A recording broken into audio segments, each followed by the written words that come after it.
नमस्कार साथियों। कुछ जो 1 जनवरी 2025 से बहुत सारे रूल्स चेंज हो रहे हैं दोस्तों। बहुत बड़ी खुशखबरी है। अगर बाहर घूमने के इच्छुक हैं दोस्तों, उनके लिए बहुत बड़ी खुशखबरी। थाईलैंड जाना चाहते हैं दोस्तों, वीजा में बहुत परेशानी पड़ती थी, मगर 1 जनवरी 2025 से थाईलैंड घूमने वालों के लिए ई वीजा के तहत दोस्तों 60 दिन को दोस्तों रहने की सुविधा मिलेगी दोस्तों। ई वीजा के तहत ई वीजा आसानी से बन जाता है दोस्तों। उसमें थाईलैंड 60 दिन तक आप स्टे कर सकते हैं 1 जनवरी 2025 के बाद दोस्तों। दूसरा अपडेट क्या कि भारतीय किसानों के लिए दोस्तों, भारतीय किसानों के लिए क्या था कि जो नियम थे दोस्तों, यानी बिना गारंटी लोन दोस्तों 1,60,000 का मिलता था। मानो कोई किसान है, भारतीय किसान है, कोई गारंटी लोन लेना चाह रहा है दोस्तों, तो बिना गारंटी के 1,60,000 का लोन मिलता था अब तक दोस्तों। 1 जनवरी 2025 से क्या होगा, अब बिना गारंटी के लोन 2 लाख रुपए का दोस्तों मिल जाएगा उसे किसान के लिए। कोई गारंटी की जरूरत नहीं, 2 लाख का लोन ले सकते हो। बहुत बढ़िया बात है दोस्तों। तो तीसरी अपडेट क्या है कि आधार कार्ड से संबंधित दोस्तों, आधार कार्ड में फ्री में अपडेट कराने की डेट थी दोस्तों 31 दिसंबर 2024 थी। इसे बढ़ाकर 14 जून 2025 कर दिया है। अगर इसके बीच में आप 2024 जून तक कराते हैं दोस्तों, फ्री में अपना आधार कार्ड अपडेट होने जा रहा है दोस्तों।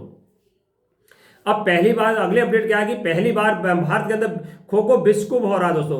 खो खो विश्व कप का आयोजन हो रहा है पहली बार भारत में। बहुत बढ़िया दोस्तों, मेजबानी का करने का मौका मिला। आज तक खो खो का विश्व कप भारत के अंदर नहीं हुआ था, पहली बार होता है। 13 जनवरी से लेके 19 जनवरी तक बीच में होगा, 2025 में होगा दोस्तों।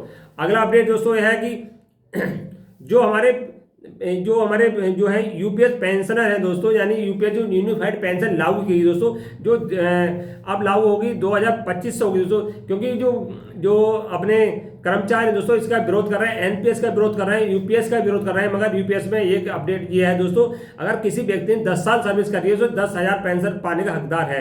एनपीएस में ऐसा नहीं था दोस्तों, ओल्ड पेंशन में भी ऐसा नहीं था। ओल्ड पेंशन में जो पेंशन बनती थी दोस्तों 20 साल के बाद आप 50% पेंशन मिलती थी। एनपीएस में आपको पेंशन जो बनती है दोस्तों गारंटेड, जो पूरी गारंटी पेंशन नहीं थी, उसमें भी वो था कि आपको जो पैसा आपका लगाया जाएगा म्यूचुअल फंड वगैरह में, उसके हिसाब से पेंशन बनेगी। मगर यूनिफाइड पेंशन जो लागू की 2025 से, आपको 10 साल सर्विस करिए तो 10 साल सर्विस में 10,000 रुपये का गारंटी हकदार के 10,000 पेंशन मिलेगी। अगर आपने 25 साल सर्विस की तो 50% पेंशन मिलेगी दोस्तों।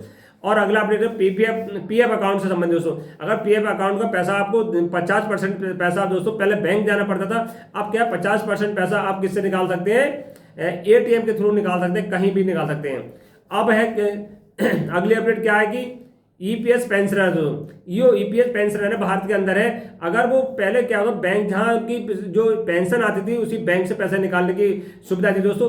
अगर अब वो ईपीएस पेंशनर है भारत के अंदर, किसी भी बैंक से जाकर अपनी पेंशन का पैसा दोस्तों निकाल सकते हैं। कहीं भी रहते हो, किसी राज्य में रहते हो, तो कहीं किसी घूमने जा रहे हैं और कहीं शिफ्ट हो गए दोस्तों, तो घबराने की कोई बात नहीं। किसी बैंक से भी ईपीएस पेंशनर का पैसा निकालने की सुविधा मिलेगी 1 जनवरी 2025 से। न्यू अपडेट है दोस्तों, जो 1 जनवरी 2025 से लागू हो जाएंगे दोस्तों। वीडियो अच्छी लगी लाइक करें। नमस्कार साथियों।